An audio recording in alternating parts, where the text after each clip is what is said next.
사도행전 이제 9장을 오늘 이제 끝내려고 합니다. 혹시 지난번에 제가 어디까지 어떤 얘기를 했는지 혹시 아세요? 사도 바울의 이야기 중에서 이 사도 바울이 광야 생활을 이제 끝내고 돌아왔을 때 이야기를 했었죠, 그죠? 그 바울의 이야기를 이제 정리를 잠깐 하면 사도 바울이 그 이야기의 시작은 다메섹이라는 곳에서, 그죠? 다메섹이면 한 20쯤 올라갑니다, 그죠? 네, 다메섹에서 회심을 하고 그 다음에 어디로 갔죠? 잠깐 이제 뭐 전도를 하다가 이제 핍박을 피해서 아라비아 광야로 갔었죠, 그죠? 여기서 3년을 보낸 다음에 다시 다메섹으로 가죠, 그죠? 그런 다음에 다메섹에서 핍박을 피해 어디로 가죠? 처음으로 이제 예루살렘으로 갑니다. 예루살렘에서 가서 이제 사도들하고 같이 이렇게 이제 뭔가 교제를 하면서 예수님의 복음 사업을 위해 하려고 하다가 이제 두려워서 사람들이 만나주지 않아서 누구하고만 만나죠? 예, 주의 형제 야고보하고 게바, 베드로하고만 이제 얘기를 하고, 그리고 이제 거기서 예루살렘에서 자기 친구들을 전도하려다가 또 큰 핍박을 만나서 어디로 가냐 그러면 이제 사도들에 의해서 같이 지금은 할 때가 아니다 하고 잠시 쉬어라 하면서 어디로 가냐 그러면 자기의 고향이었던 다소로 보내지면서 이야기가 끝이 납니다. 9장 이야기가. 다소는 이쪽 가요, 이쪽. 네. 그리고 거기서 6년을 보낸 다음에 이제 사도행전 13장에 이제 등장하는 거예요. 네, 그때까지 이제 등장을 안 해요. 이제 사도 바울의 이야기는 여기서 멈춰요. 9장 여기서 멈춥니다. 그리고 여기서부터는 이제 새로운 인물의 이야기가 등장하는데 31절부터 시작해서 오늘 사도행전 끝까지 이야기를 9장 끝까지 이야기를 좀 다뤄보도록 하겠습니다. 자, 31절을 먼저 한번 읽어볼까요? 31절 시작. 그리하여 온 유대와 갈릴리와 사마리아 교회가 평안하여 든든히 서가고 주를 경외함과 성령의 위로로 진행하여 수가 더 많아지니라. 네, 지금 언급하고 있는 교회는 어디예요? 여기 보니까 유대에 있는 교회들, 그죠? 유대에 있는 교회들과 갈릴리, 사마리아 이쪽에 이제 교회들을 얘기하고 있는 거예요. 근데 이 그리하여란 말은 이제 사도 바울이 핍박을 피해서 다소로 돌아가고 난 후에요, 그죠? 근데 교회는 계속된 핍박과 어려움에도 불구하고 온 유대에 있는 교회들과 갈릴리에 있는 교회들과 사마리아에 있는 교회가 흔들리는 것이 아니라 든든히 세워져 가고 있었다 그러는 거예요. 여러분, 교회가 평안하여 든든히 서가고 주의 경외함과 성령의 위로 속에서 계속 지내게 될 때 외부에서는 핍박과 반대와 어려움이 막 몰려오지만 그러나 여기 보면 교회에 믿는 자의 수가 늘어나고 있다고 하는 거예요. 계속 부흥하고 있었다는 말이에요. 사람들은 반대하고 막 핍박하고 하지만. 그래서 제가 오늘 이 말씀 하나만 가지고 좀 생각을 좀 했던 건 뭐냐 그러면 교회가 성장하는 거예요. 교회가 성장하는 것은 외적인 요인도 있을까요? 외적인 요인도 분명히 있어요. 하지만 진정한 교회 성장은 내적인 요인이 더 크게 작용한다는 것을 이 사도행전에 나와 있는 이야기를 통해서 우리가 또 한 번 점검하고 확인해 볼 수 있습니다. 여러분, 외적인 요인만으로 성장하는 교회 성장은 참되고 진정한 교회 성장이 아닐 수가 있어요. 요 말씀을 보면 제가 교회사를 좀 생각해 봤는데 사도시대 이후에 교회가 또 한 번 아주 폭발적으로 교회가 성장할 때가 있어요.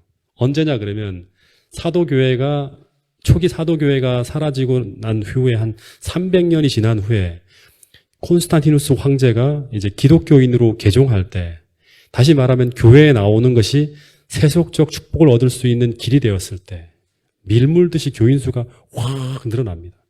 사도시대보다 더 어마어마한 양적인 성장이 일어납니다. 완전 부흥이죠, 뭐. 온 곳에 막 다 옛날에 사원이 있던 무로마 전체의 모든 그런 조로아스트교 사원들이 전부 다 교회로 다 바뀝니다, 전부 다. 그리고 어마어마하게 많은 사람들이 교인이 됩니다. 근데 그때 교회에 들어온 사람들 중에 진짜 신자들은 얼마나 되었을까요? 네? 분명히 그 중에서도 주님의 은혜와 하나님의 성령으로 회심하고 참되게 주님을 발견하는 사람들이 있을 수 있었겠죠. 그죠? 근데 대다수의 사람들은 진짜 그리스도인이 되지 않고 교회만 다니는 사람들이 많았을 거예요. 다시 말해서 교회 다니는 것이 더 평안하고 여러 가지 사회적, 경제적 유익이 될 때 교회는 외적으로 분명히 성장합니다. 수가 늘어납니다. 건물의 화려함, 외적인 편리함, 재미, 즐거움이 따를 때 교회는 양적 성장을 이룰 수 있다는 거예요. 그러나 본문을 통해서 우리가 얻어야 할 것은 정말 중요한 교훈은 진짜 교회 성장은 교회가 내적으로 건강하게 변해갈 때, 다시 말해서 주의 은혜로 교회 성도들이 영적으로 환경은 어렵지만 평안하게 든든하게 서가고 있어야 되고 신자들이 진정으로 주님을 경외하고 성령의 위로로 진행하고 있을 때 사람들의 위로라든가 어떤 물질적인 위로가 아니라 성령의 위로로 진행하고 있을 때란 말은 뭐냐 그러면 살아가고 있을 때 그때 교회는 유대교로부터 계속 반대와 핍박과 어려움과 사회적 불편함을 경험하고 있었지만 교회는 내적으로 성장하고 있었다는 거예요. 그러자마자 양적인 성장도 이루어지고 있었다고 성경은 말하고 있습니다. 여러분, 교회가 주의 은혜로 평안하고 주의 은혜로 든든히 서가고 그리고 신자들은 주를 경외하고 성령의 위로를 받으면서 살아갈 때 그렇게 교회가 진행할 때 신자의 수가 더 많아지니라라고 사도행전은 이야기하고 있습니다. 여러분 동작중앙교회도 이런 하나님의 은혜와 위로가 충만하게 신자들의 삶 속에 임하여서 교회가 성령의 위로로 진행하는 가운데서 그 결과 참된 교회 성장을 이루어갈 수 있기를 간절히 바랍니다. 그리고 32절에 이제 이때라는 말이 나옵니다. 이때. 32절에 보면 이때. 이때라는 말은 이야기가 전환되어졌다는 거예요. 그래서 이제 이때부터 어떻게 가냐 그러면 스위치가 탁 이제 켜지면서 이 사도 바울이 이제 주인공이었잖아요. 그죠? 사도 바울에서부터 이제 이야기가 베드로로 진행이 됩니다. 베드로로 바뀌어요. 주인공이. 이제부터 이야기가. 그래서 학자들은 이 9장 32절부터 시작해서 12장 25절 이 부분을 뭐라 그러냐 그러면 베드로 행전이라 그럽니다. 베드로의 이야기예요. 스토리예요. 그래서 이 베드로의 이야기는 세 가지의 이야기가 나와요. 세 가지 이야기가. 첫 번째는 이제 사도행전 9장 오늘 공부할 부분에 나오는 애니아와 도르가를 질병과 죽음으로부터 살리는 일, 요 스토리가 나오고요. 그 다음에 두 번째는 사도행전 10장에서 베드로가 했던 아주 의미 있는 또 역사가 나오죠. 뭐냐 그러면 고넬료라는 이제 사람을 이방인 고넬료를 회심시키는 이야기. 그리고 베드로가 마지막으로 이제 교회에 보여준 또 하나의 의미 있는 이야기는 12장에 나오는 베드로가 감옥에서부터 탈출하는 엄청난 기적이 벌어지죠. 그죠? 이 세 가지 이야기가 이제 베드로 행전이라 그래갖고 9장부터 12장까지 쭉 나옵니다. 오늘은 그 첫 번째 이야기를 한번 나눠보도록 하겠습니다. 9장 32절부터 34절. 자, 읽어보겠습니다. 시작.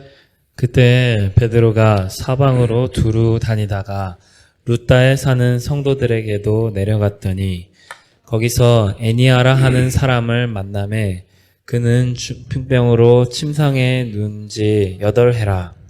베드로가 이르되 애니아야 예수 그리스도께서 너를 낫게 하시니 일어나 내 자리를 정돈하라 한데 곧 일어나니 사론에 사는 사람들이 다 그를 보고 주께로 돌아오니라. 이 애니아라는 사람이 이제 회복되면서 이 루다에 사는 사람들이 다 주님께로 돌아오는 부흥이 일어납니다. 그러니까 지금 교회는 이쪽 해안 쪽으로는 교회가 세워져 있지 않아요. 지금 얘기한 것처럼 사마리아에 빌립이 가서 교회를 세웠죠. 그죠? 그리고 갈릴리는 예수님 동네예요. 본부기 때문에 거기도 교회가 있어요. 갈릴리와 사마리아와 이 유다 요 근처에만 이제 교회들이 세워져 있는 상태예요. 근데 지금 이제 베드로가 어디로 가냐 그러면 루다라는 곳이 바로 여기입니다. 이제 예루살렘이 여기고 여기가 예루살렘이고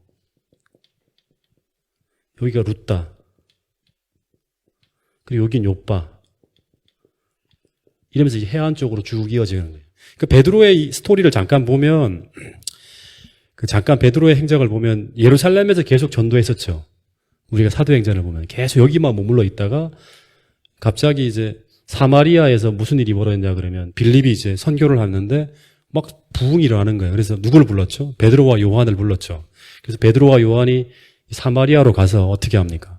사람들에게 안수하고 확인한 후에 성령으로 막 사람들을 이제 다 든든히 세우는 그러한 일을 했겠죠. 설교도 하고 하면서 예수님에 대한 가르침, 그 다음에 교회에 필요한 것들을 쭉 가르칩니다.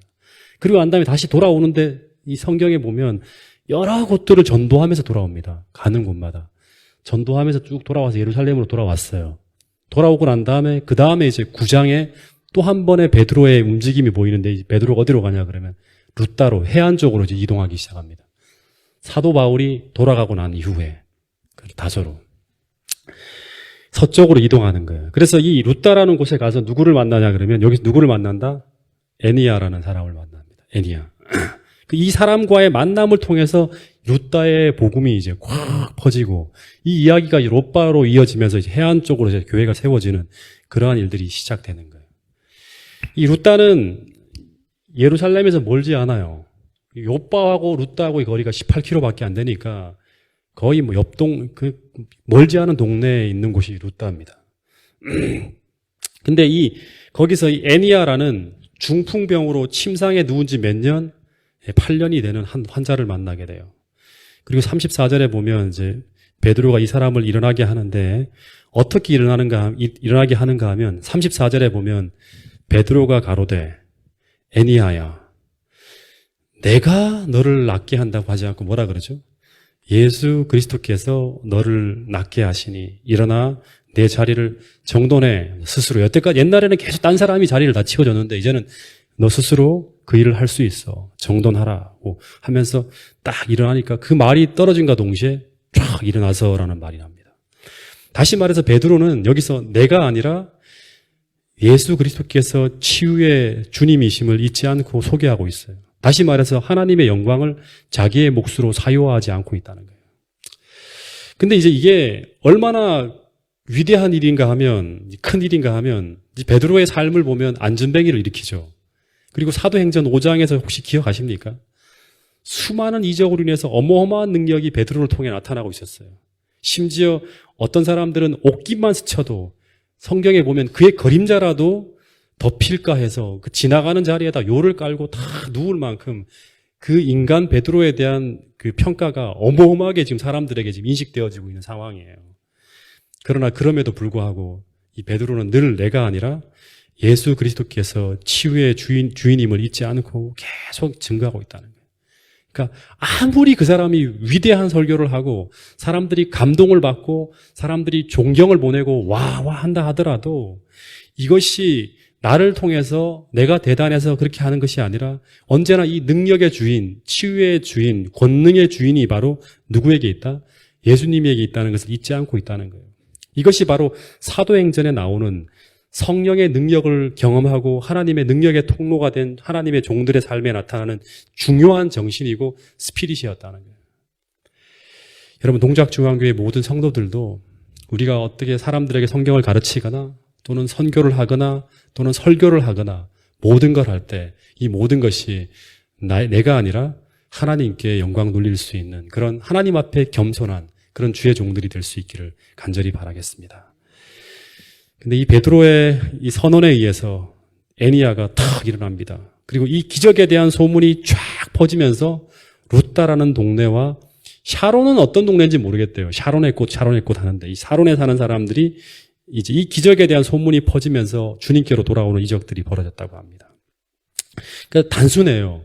베드로는 방문했죠. 루따라는 곳에 가서 그 다음에 애니야를 만나고 그 사람에게 예수 그리스도의 이름으로 말했어요. 다른 어떠한 것도 하지 않았어요. 그리고 애니야는 어떻게? 믿음으로 일어납니다. 그리고 그 결과 샤론과 루따에 사는 사람들이 이 장면을 보면서 하나님께로 돌아오는 놀라운 구원이 이루어집니다. 다시 말해서 베드로가 특별히 한 것이 없어요. 베드로는 뭐만 한 거예요? 통로로 그냥 사용되어진 거예요. 그러나 이렇게 하나님 앞에 중요한 건 뭐냐 그러면 이런 베드로와 같은 사람이 오늘 되면 되는 거예요. 통로가 되면 되는 거예요. 첫 번째는 하나님 앞에 겸손하고 그리고 진실하고 성실한 주의 종들이 되어서 그런 사람들의 하나님의 종들을 통해서 하나님은 어떻게 한다? 하나님의 권능의 역사를 내보내는 거예요. 성령의 능력을 통해서 그 사람을 통해서 내보내게 될 때, 그래서 성령의 능력이 나타나게 될 때 사람들은 그 사건을 통해서 누구를 발견한다? 하나님을 발견하고 그리고 그분께로 나오는 일이 벌어진다는 거예요. 이게 사도행전에 나오는 공식이에요. 다시 말하지만 성도들이 준비되어지면 사도행전 1장이 준비잖아요. 그죠? 베드로와 같은 사람, 요한과 같은 사람, 오늘 우리가 그와 같은 사람으로 하나님 앞에 겸손하고 진실한 주의 종들이 되면 하나님은 하나님의 권능의 역사를 그 사람을 통해서 나타나게 한다는 거예요. 그러면 사람들은 그 사건을 통해서 누구를 본다? 하나님을 발견하고 그분께로 나오는 일이 벌어진다는 거예요. 이게 이제 전도의 원리고 공식입니다. 부흥의 공식이고. 그래서 이 애니아라는 사람과 베드로라는 주의 종의 만남을 통해서 하나님의 역사가 펼쳐지고 그리고 룻다의 부흥이 시작된다는 거예요. 그리고 이 기적이 있잖아요. 이 기적이 이제 베드로가 이제 애니아를 신체적으로 회복시키는 기적은 무엇을 증명하냐 그러면 영적으로 치료하는 예수 그리스도의 능력에 대한 믿음을 이제 불러일으키는 거예요. 그리고 사람들은 그걸 보면서 이제 이 예수 그리스도에 대한 어떤 그런 믿음을 갖게 되고 그러면서 신자의 수가 늘어나면서 이제 이 룻다에서부터 시작된 이 부흥이 이 서해안, 이 해안을 따라서 이렇게 쭉 이어지는 이방 땅이거든요. 이쪽은 다요. 시돈 뭐 이런 그 가이사랴에 있는 게 바로 이제 이 백부장이잖아요. 고넬료잖아요. 이쪽으로 계속 이어지는 이제 선교의 어떤 부흥이 길이 열리기 시작하는 거예요. 그리고 또 하나 제가 생각해 보는 거는 이 33절에 베드로가 사방으로 두루 다니다가 룻다에 사는 성도들에게 내려가서 애니아라는 사람을 만나매라는 이제 말씀이 제가 마음속에 좀 꽂혔어요. 다시 말해서 베드로가 복음을 들고 두루 다니는 가운데 애니아를 만나게 되고 도르가를 만나게 되고 그 만남을 통해서 하나님에게 영광 돌리는 역사가 벌어지고 그리고 룻다와 욥바에 사는 사람들이 하나님께로 돌아가는 역사가 펼쳐집니다. 다시 말하지만 오늘 우리도 베드로처럼 기도하고 성령으로 무장한 후에 두루 다니며 자꾸 사람들을 만나야 한다는 거예요. 이 복음을 가지고. 그러니까 기도하고 성령으로 무장한 후에 가만히 있는 게 아니라 자꾸 사람들을 만나는 거예요. 자꾸 나가서 만나는 가운데 이런 의미 있는 일들이 벌어질 수 있다는 거예요. 찾아가면서 이렇게. 그죠?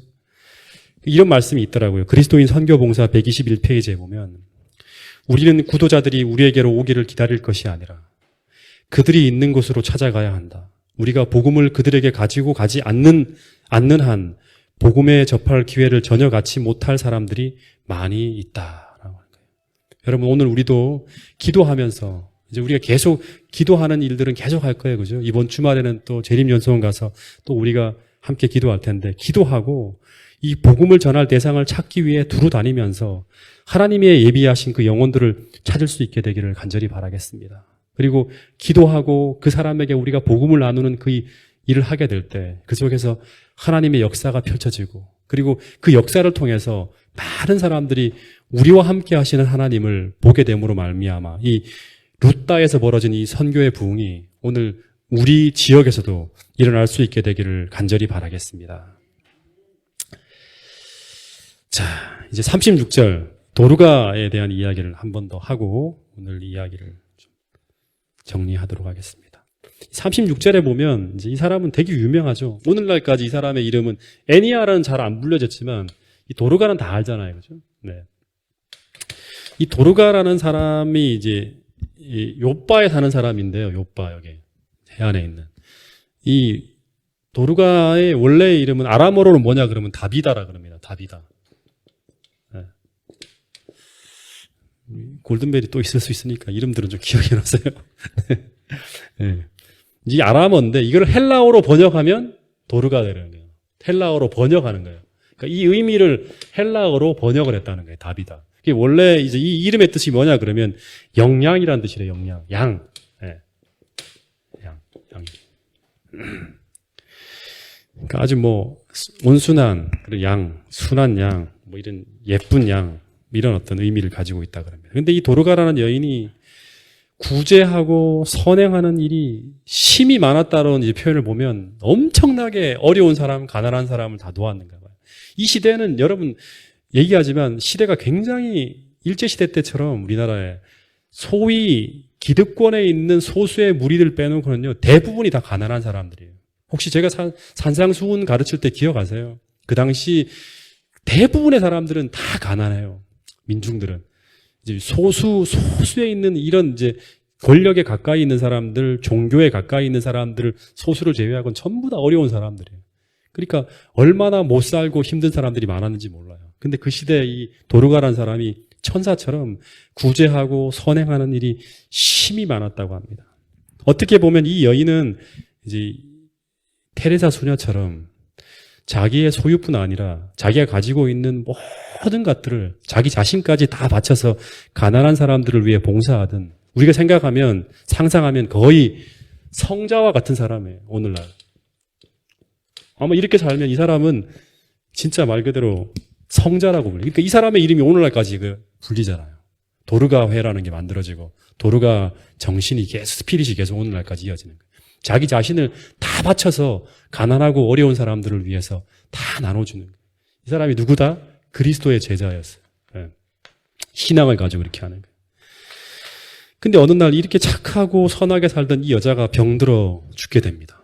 그랬더니 이 욥바에서는 어마어마한 상실이죠. 그죠? 이제 희망의 등불이 꺼진 거잖아요.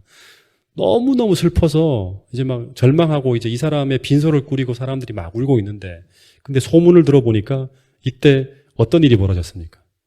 이 베드로가 근방에 있는 룻다에까지 와서 뭘 했다?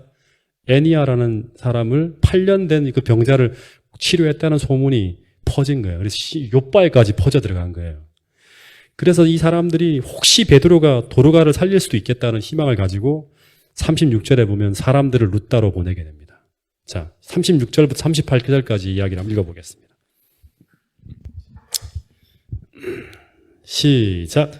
욥바에 다비다라 하는 여제자가 있으니 그 이름을 번역하면 도르가라. 선행과 구제하는 일이 심히 많더니 그때 병들어 죽음에 시체를 씻어 다락에 누이니라. 룹다가 롯바에서 가까운지라. 제자들이 베드로가 거기 있음을 듣고 두 사람을 보내어 지체 말고 와달라고 간청하여. 예. 이 룻다에서 롯바까지가 18km입니다. 18km면 성수대교까지 제가 이렇게 이제 동작대교에서 뛰면요, 몇 킬로냐 그러면 한 8점 몇 킬로 돼요. 달리면.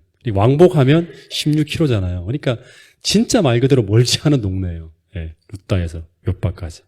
그래서 이 사람을 보내어서 베드로에게 도르가라는 아주 신실한 제자가 병들어 죽었다고. 이 사람은 이 사람이 사라지면 교회는 망합니다 하면서 막 얘기를 했겠죠. 그러면서 이 사람을 매장하기 전에 살려달라고, 매장하기 전에 회복시켜야 된다고 하면서 베드로에게 지체하지 않고 오기를 간청하는, 그러니까 아마 막 사정을 했겠죠. 빨리 오라고, 와달라고 막 이렇게 했겠죠. 그래서 이 베드로가 39절에 보면 18km를 달려가고 이제 이 욥바로 갑니다.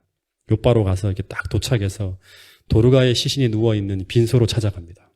그러자 사람들이 다 통곡을 하면서 도르가를 꼭 좀 살려달라고 막 하는데, 사람들이 다 어떻게 하냐 그러면 자기가 생전에 이제 지어준 옷들을 다 내어 보이는 거예요. 베드로에게. 이 옷 언제 이 도르가가 지어졌다고 하면서 막 얘기를 하면서 얘기를 하는 거예요. 그리고 심지어 속옷, 겉옷, 코트 뭐 다 보여주면서 이게 다 도르가라는 사람이 다 해준 거라고 막 얘기를 하는 거예요. 꼭 살려달라고. 그 선행을 이야기했다 그러는 거예요. 그러니까 너무너무 좋은 사람이라는 거예요. 오늘 우리도 죽을 때 이런 평가를 받으면 참 좋지 않을까요? 모든 사람, 이 사람 없으면 안 된다고. 이 사람이 이렇게 진실하게 살았다고. 이 사람은 진정한 그리스도인이라고. 이 사람의 죽음을 애석해하고 안타까워하는 그런 그리스도인들이 아마 사도행전에 나오는 그리스도인들이 아닐까 생각이 듭니다. 그 정도로 영향력과 과마력이 주변의 사람들에게 선하게 미치는 사람. 그런 사람들이 동작중앙교회 성도들이 될 수 있기를 간절히 바라겠습니다.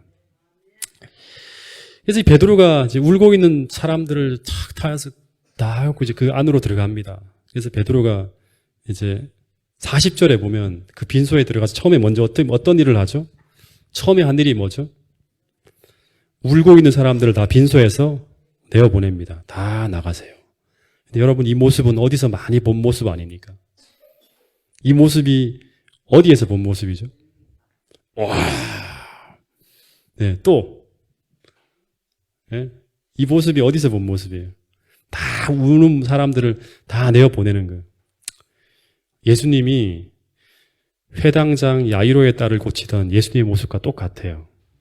돌아가서 한번 찾아보세요. 마가복음 5장 40절에 보면 사람들이 다 곡하는 사람들이 막 울고 있을 때 그 사이를 쭉 지나가다가 예수님이 이 아이가 잔다, 소란 피우지 마라 하니까 막 사람들이 비웃고 막 조롱하잖아요. 그때 빈소에 있는 모든 사람들을 다 내어보내고 그 회당장과 이제 두 부부만 데리고 이제 그 아이가 시신이 누워있는 그 장소로 들어갑니다. 다 나가라 그래요.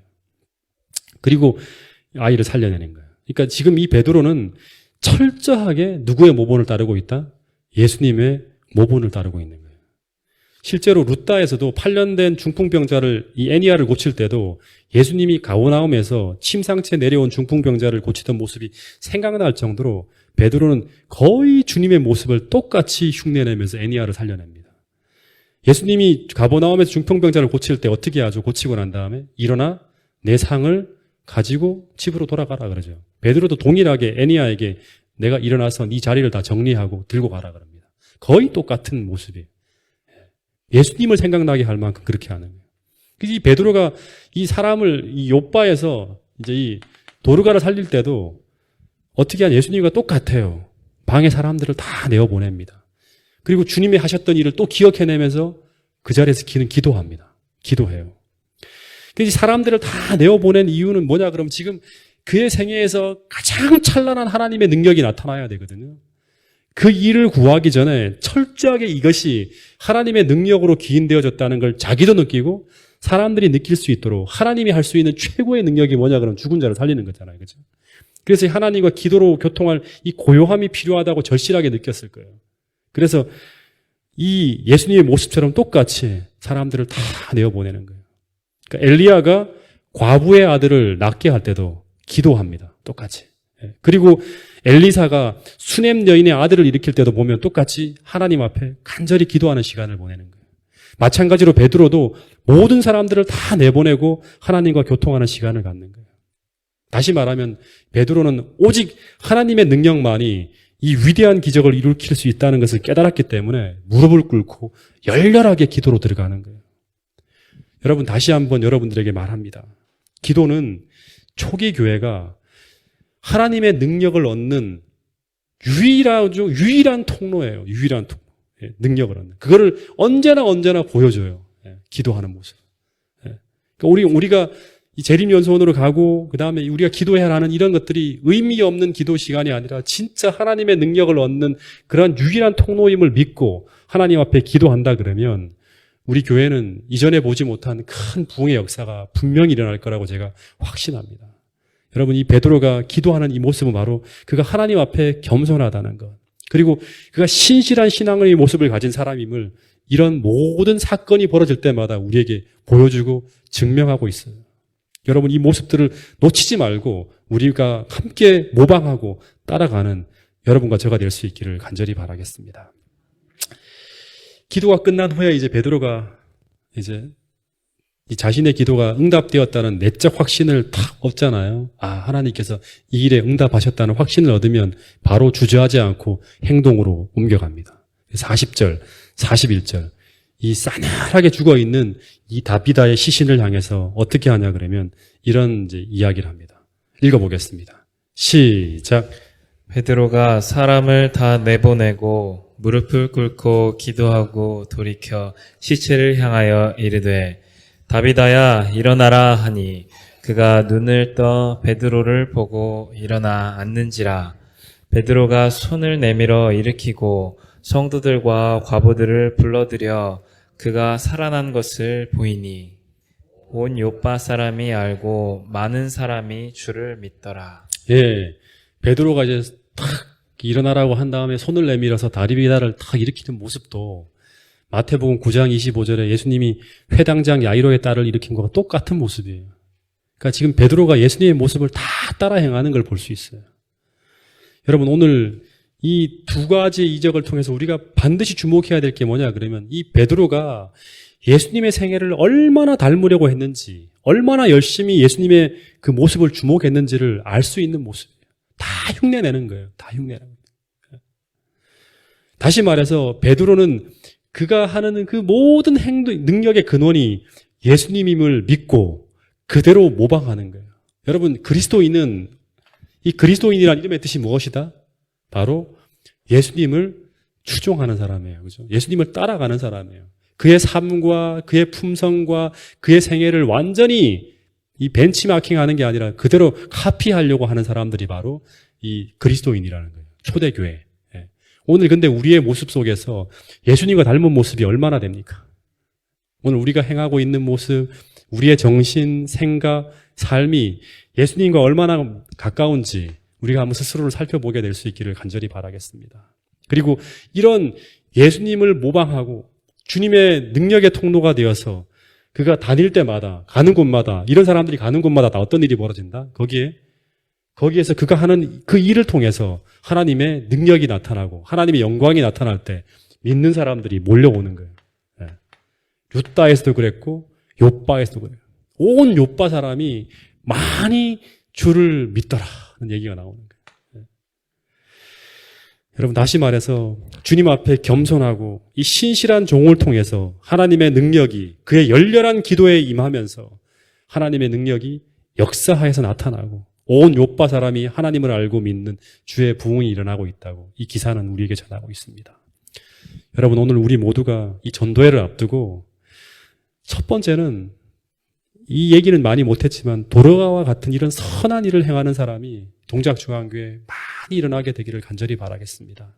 주님처럼 어려운 사람들을 보거나 이 불쌍한 사람들을 볼 때마다 나누어 주고 싶은 마음들을 가지고 자기의 모든 것을 헌신하고 희생하는 이런 선한 일을 행하는 사람들이 쭉 깔려 있으면 이 교회 사람들이 가는 곳마다 그 사람 죽으면 안 돼. 그 사람 없으면 안 돼. 그 사람 떠나면 안 돼. 이런 어떤 일들이 벌어져야지만 어떤 일이 벌어지냐 그러면 이 욥바의 큰 부흥이 일어나는 거예요. 그리고 두 번째는 베드로와 같이 하나님의 권능의 도구가 되어 우리를 통해서 사람들에게 하나님의 역사를, 기적의 역사를 나타낼 수, 성령의 역사를 나타낼 수 있는 사람들. 회심시키고 진리를 깨우치고 그 다음에 많은 사람들에게 하나님의 능력을 나타낼 수 있는 권능의 도구가 되어서 이 동작 지역 일대를 큰 부흥으로 일으킬 수 있는 여러분과 저가 될 수 있기를 간절히 바라겠습니다. 여러분 이 일을 위해서 우리가 또다시 재림연수원으로 갑니다. 그리고 매일같이 기도하는 사람이 되어야 한다는 사실을 꼭 기억하시고 주의 오심이 심히 임박한 이때 막연하게 아무 생각 없이 우리의 세월을 낭비하는 것이 아니라 정말 세월을 아껴서 하나님이 원하고 하나님이 관심 갖는 곳으로 우리의 생각을 돌이켜서 기도하면서 이 마지막 시대를 의미 있게 준비하는 동작중앙교회 성도들이 될 수 있기를 간절히 바라면서 말씀을 줄이도록 하겠습니다.